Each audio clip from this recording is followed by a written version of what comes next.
A generation ago, illegal Mexican immigrants streamed across a sparsely guarded border into the United States.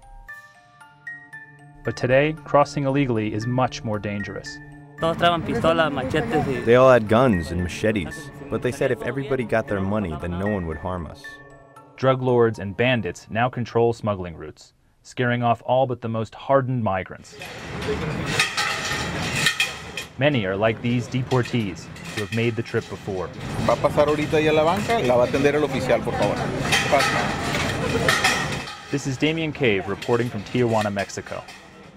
Illegal immigration has slowed to its lowest rate in decades, while deportations have accelerated to record levels.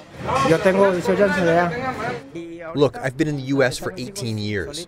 Right now, my children are alone. My wife is alone, caring for the kids by herself. They've separated us.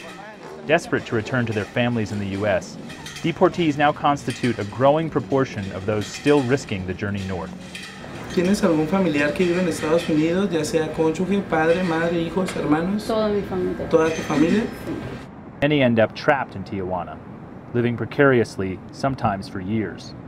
Just imagine, you are in a place that you did not expect it to be. You don't have any money, you don't have any cell phone, you don't have any contact. 1 million immigrants have been deported since President Obama took office. Most did little more than move to the U.S. illegally, but officials say more and more have criminal records and ties to gangs. Regardless, they are all dropped off in Tijuana, usually with little more than the clothes on their backs. Some deportees try to scrape together a few pesos washing cars in the traffic line at the border. Some are recruited by drug cartels as runners and lookouts. Esta es mi casa. And hundreds more live in shanty towns, like this one in a canal right on the border. Me and my girlfriend, all my kids, got 2 boys, 2 girls. And how long were you in the United States? Since I was 2 years old, and I'm 44 years old now. As a teenager, Jose Lopez was convicted of assault. The felony on his record made getting a green card all but impossible. He says he's been sent back to Mexico 20 times and has always been able to sneak back to the U.S. But this time, he's been trapped in Tijuana for 2 years. I'm poor.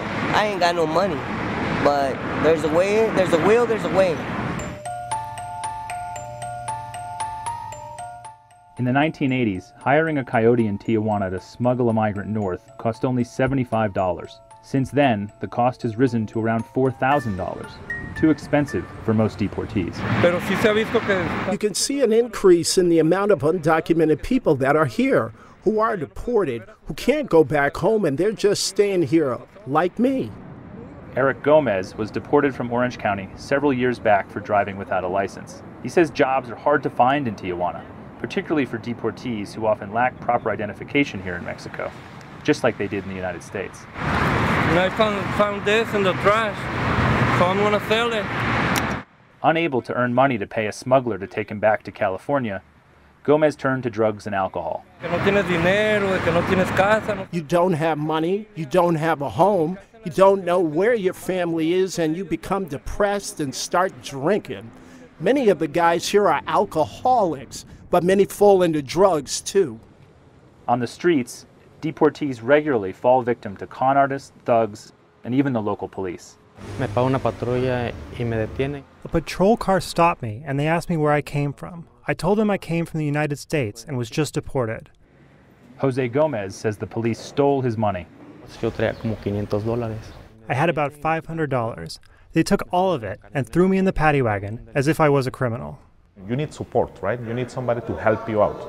So that's why we are here, Brother William Becerra helps run Casa Migrante, a Catholic shelter that gives deportees food and a place to stay. Because we see every day the realities. We heard the stories every day here of the migrants, how they're treated, the situations, the things that they left behind, the things they are facing, the fears that they have of this place. Casa Migrante has been around for decades. Originally created to help migrants heading north, almost all of the men it now serves are deportees. Another shelter also catering to deportees is so new that they're still building beds.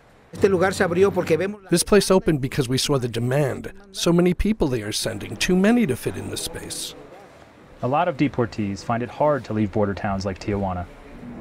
Despite the dangers and hardships, they can see the U.S. from here, and they are determined to make it back home. trying to make it back to my kids, you know, that's all that matters to me. And if I don't make it, at least my family knows that I've tried, you know. After 20 years of trying, you know what I mean? It's getting old.